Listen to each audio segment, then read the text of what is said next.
All these times that you farted in my cereal.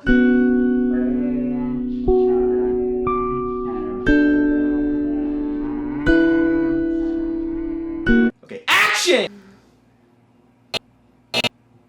Hello everyone, and welcome to another exciting episode of Cute Fershlogner's Dictionary of Reviews Producers Like It Interviews. A lot of time has passed, a lot of thoughts have passed through my mind, but it's finally time.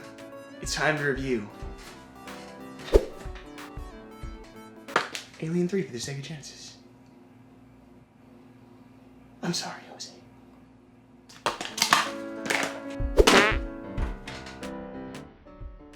Alien 3 is a game where you play as a bald Sigourney Weaver as she blasts through aliens and rescues prisoners. Sounds like fun, right? I mean, what could be more awesome than blowing away xenomorphs? And just look at the amount of weapons you start out with. You've got the pulse rifle, grenades, a flamethrower, and a grenade launcher. Die, alien scum! Oh man, this is awesome. Wait, what is... Oh God. God, please, no.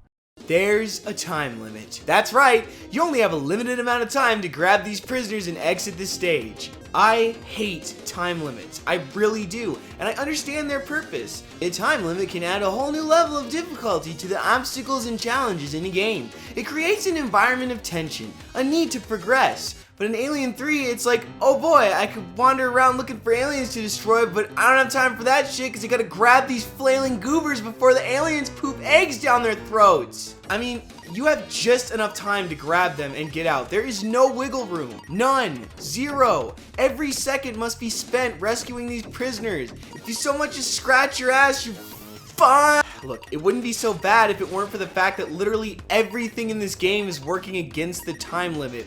Each stage is built like a giant maze with the prisoners scattered throughout them. There's long hallways, disorienting crawl spaces, and ladders that lead to nothing. There's dead ends everywhere. If the game gave you a more reasonable time limit, the length of these obstacles wouldn't be such an issue, but the fact that you only have a microscopic window of opportunity means that making one wrong turn can cost you the game. If you take the wrong path, you could end up somewhere you've already been, and in the time it takes you to find your way back, you're already not to mention the xenomorphs hiding around every corner waiting for you to get within range so they can jump at your face.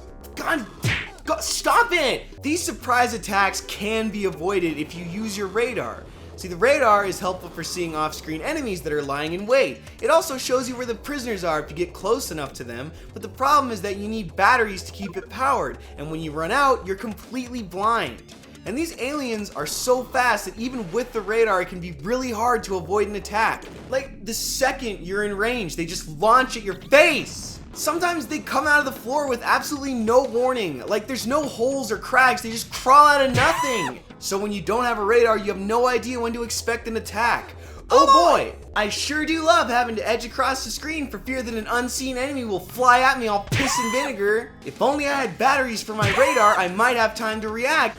So here's the thing, alien attacks do chip away at your health, but it's not the damage you gotta worry about. It's the unbelievably long time Ripley spends lying on the ground after she's hit. Like every time you take damage, Ripley falls down. Ripley, there's a time, you don't have time for this. Ripley, fucking troglodyte! Oh shit, I broke. Hey, are those eggs? Oh look, the little face huggers. I love these guys. Oh my god, no. These little guys do more damage than the xenomorphs, and like everything else in this game, they slow you down. But it is cool to see the eggs open up and the little face huggers crawl out. I like that. I also love that the xenomorphs can break down doors. I mean, it doesn't really add much to the gameplay, but it looks really cool. You know, speaking of enemies, there's not a big variety of enemies in this game. And I know what you're thinking. Well, Peter, there wasn't really a big variety of aliens in the Alien movies, just the xenomorphs, the face huggers, and the Queen. Unless you count this fucking nightmare. But here's the thing, this is a video game based loosely off of Alien 3. And by loosely, I mean the only thing that I can relate to the film is Ripley's bald head. Hey, remember when there's a bunch of aliens running around in Alien 3? No, there's only one alien in Alien 3. Oh, well, technically there was two if you remember this little cutie pie that pops out of Ripley, but that doesn't mean you can't put a variety of enemies in the game. I remember playing a game called Alien vs. Predator Extinction that was an RTS where you could play as aliens, predators, or marines. That game got away with having multiple types of aliens by allowing the player to impregnate different species with alien eggs. Like, for example, you could face hug a space cow, and then when the chest burster hatched, it would have traits based on what it was born from. I mean, that game was the first time I remember seeing the legendary Predalien. So it's not like it wasn't possible to add a little more variety to the enemies in this game, but I doubt it would have made the game any better because there's still the issue of having an unforgiving time limit coupled with stiff controls and maze-like stages. Collecting prisoners becomes annoying at best when you're constantly waiting for platforms to come around. God, finally! You spent all that time waiting for the stupid, like, one platform and just... Dude, this. You know, on a side note, Zootopia gummies are really fucking good. I also got a totally sweet Mr. Big Bobble vinyl figure. I thought it was a pretty cool. It was a pretty cool movie. I really fucking thought it was a pretty cool. Platforming in this game is ass. Ripley clatters around all stiff-like, and her jumps are really awkward, so it's hard to jump over these fans. Who designed this place? So the game gives you a little help when you get a time over. It shows you the location of the prisoners you missed, and then a little chest burster bursts out of their chest. That is fantastic. 10 out of 10 would die again. That's a really creative way to give the player hints. Now the game does have bosses, or should I say level guardians. I've never heard them called that before, but it's kind of cool, I guess. It's too bad the fights are uninspired. Ripley's limited mobility coupled with her awkward jumps makes it really hard to dodge the aliens' attacks. And not to mention the boss itself isn't really complicated. It just kind of walks towards you a little bit and then jumps. Walks and jumps and spits. All the while I'm just sitting here pumping its ass full of grenades. Hey, can you hold still for a second? I gotta fire these grenades at your ass until you die. And the second stage Guardian is just a variant of the first. Like, alright, we meet again, dude. I could have sworn you exploded, but I guess I was just your twin brother. So the game is pretty repetitive, although it does have an action stage to break up the monotony, where your goal is simply to escape an area that's been completely infested with aliens. It's pretty fun, actually, but it still feels kind of plain with just one enemy type. You know, I remember this game being a lot cooler when I was a kid. I don't know why that is. Even if I just pop these off for a second and give it a good look over. Oh, it sucks! Okay, so that might be a little harsh, but the game definitely has its share of issues. So here's the deal.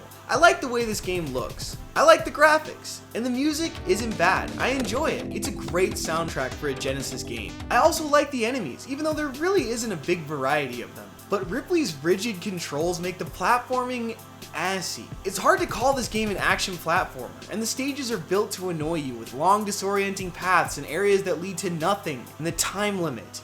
The time limit just sucks the life out of everything. The best way I can describe a game with this type of time limit is this. Imagine you're taking a nice morning poop. Cool, everybody poops. Now imagine someone starts banging on the door and rushing your poop. Poop! Oh no! And that's what this game is like. It's like a nice poop that's completely ruined by forced urgency. And as much as I enjoyed this game as a kid, I can't really say that I enjoyed it as much as a bigger, fatter kid. So I'd have to give it 3 xenomorphs out of 5. Now subscribe if you're a fan of trash, and don't forget to stop by my Patreon and throw your fucking money away. And leave a comment in the comments section below, right after you subscribe. Also, don't forget to not be a crockerin, and make sure to like this video. What's going on? Blood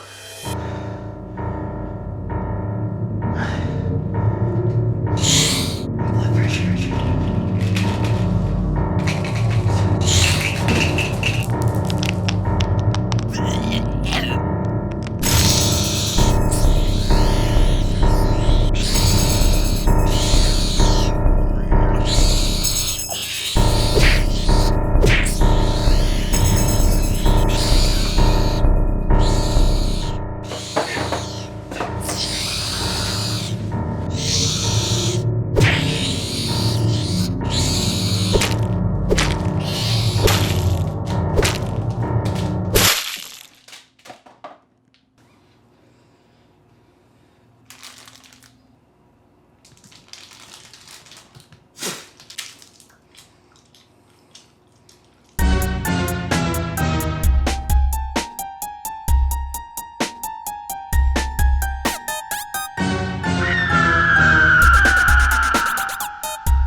And now it's time for Comments with Peter, the part of the show where Peter reads your stupid fucking comments.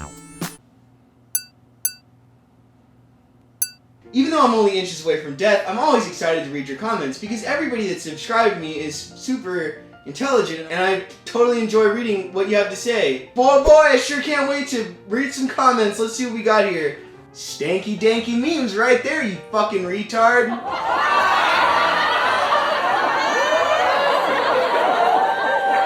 That was fun to watch. Now to wait another 4 to 5 months. Well, this time you only had to wait 1 month and like a half, so surprise! Peter, where did you train to move your hands like that when you grab games? I too wish to learn how to grab games with such skill.